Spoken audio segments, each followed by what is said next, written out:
Le viol est un acte sexuel imposé par la contrainte, la menace ou la surprise.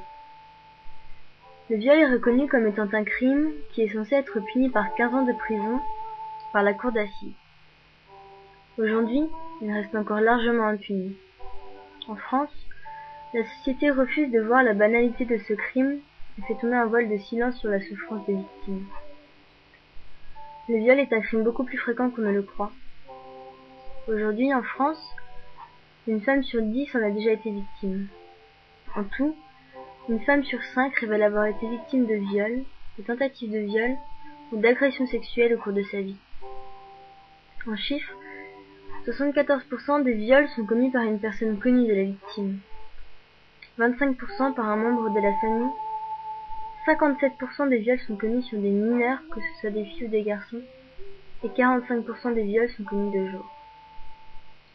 Des chiffres qui font peur mais qui sont pourtant bien réels. Un viol détruit une vie. Les conséquences de cet acte peuvent être très graves, voire dramatiques. Le sentiment d'impuissance, de peur et de trahison font alors place dans l'esprit des victimes. La peur d'en parler, la peur d'une vengeance de la part de l'agresseur, les souvenirs qui restent ancrés dans la mémoire sans ne jamais en sortir.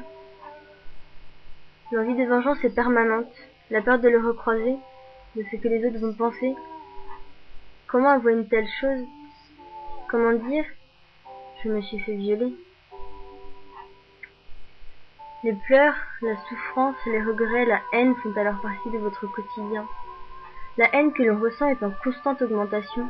Les cauchemars envahissent nos nuits et même nos pensées. On perd toute confiance, on se sent seul même entouré des personnes qu'on aime.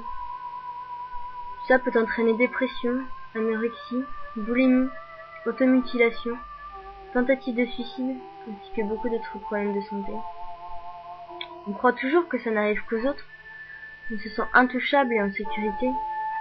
Moi aussi avant je me disais ça. Je me disais que s'il m'arrivait une telle chose, je me débattrais, je crierais, je partirais en courant. Mais devant le fait accompli, croyez-moi, on est tellement terrorisé que quand il nous dit de la fermer, on la ferme. Quand il nous dit de ne plus bouger, on ne bouge plus.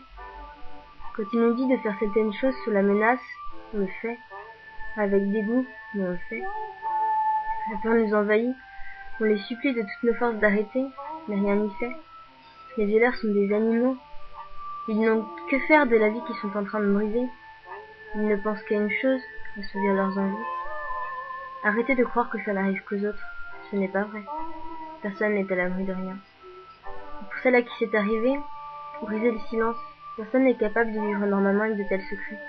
Pas même les plus fortes d'entre nous. Faites attention à vous.